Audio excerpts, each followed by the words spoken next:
qui est toute particulière dans toute l'Église du monde, eh bien, tous les chrétiens, ce mercredi décembre, vont se mettre en route vers Pâques. C'est le temps du carême. Et je pense que les textes que nous venons de lire, eh bien, nous entraînent à choisir notre carême. C'est assez un peu curieux ce que nous avons entendu. Ne vous faites pas de soucis. J'espère que toutes les mamans ou les papas, selon les foyers, ont commencé à penser à ce qu'ils allaient manger à midi. Parce qu'effectivement, ça ne va pas se faire tout seul. Et bien sûr, je pense que tous les enfants qui sont ici comptent sur l'amour de leur papa et de leur maman pour bien manger à midi, être bien habillé, ne pas prendre froid et marcher. Ainsi, le Seigneur nous dit de ne pas nous faire de soucis.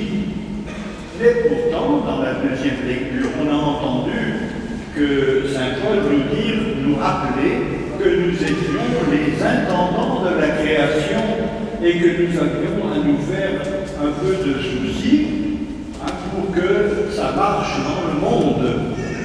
Je crois qu'il y a deux choses qui se rencontrent. Il y a ce qui est de la création, dans laquelle nous avons été requis pour faire marcher cette création. Dieu nous l'a confiée, mais c'est à nous, avec compétence, de la faire marcher, de la faire grandir, de l'épanouir, de prévoir pour que ça puisse marcher. Et je crois que cela, le Seigneur ne le retient pas.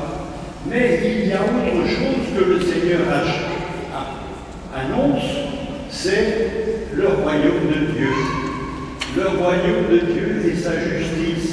Et dans ce domaine-là, le Seigneur nous dit que nous devons nous confier à Dieu, parce que c'est Dieu lui-même qui est le maître du chantier et qui organise son royaume. Nous ne sommes pas des rois à la place du roi. Alors le roi, nous savons, c'est Dieu lui-même, et il nous a été dit au début, dans la première lecture, que ce qui était le signe de ce roi, c'est son amour formidable, un amour plus fort que cet amour que porte une maman à son enfant. Si bien que si une maman abandonne son enfant, Dieu n'abandonne pas.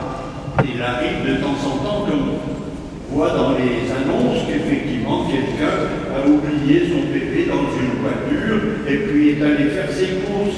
Et c'est une révolution, parce que c'est pas normal. Effectivement, on attend d'une maman qu'elle soit bien maman, le papa aussi, c'est-à-dire qu'ils sont là au service de leur enfant pour le faire grandir et non pas l'abandonner comme cela. C'est vrai, on attend cela de nous et vous le faites bien, vous les parents. Et c'est un grand respect que Dieu vous porte de lui-même parce que vous participez à plein à cette croissance de l'humanité dans l'amour, parce que c'est cet amour patient quotidien qui effectivement modèle le cœur des enfants pour qu'à leur tour ils puissent aimer, c'est-à-dire donner de leur vie pour les autres. Je crois que ça c'est important. Et c'est ce que le Seigneur attend de nous, non pas d'abord pour le royaume de Dieu, une préoccupation des choses matérielles de notre monde, même si nous le faisons spontanément parce que nous sommes des hommes et des femmes responsables. Dieu nous dit qu'il y a autre chose à préparer, c'est le royaume et sa justice.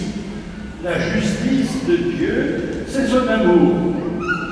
Et alors on est juste quand on est ajusté à cet amour de Dieu.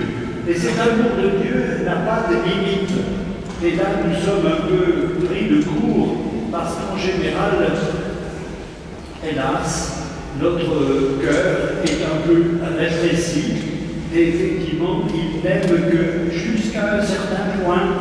Et puis après, on laisse un peu filer.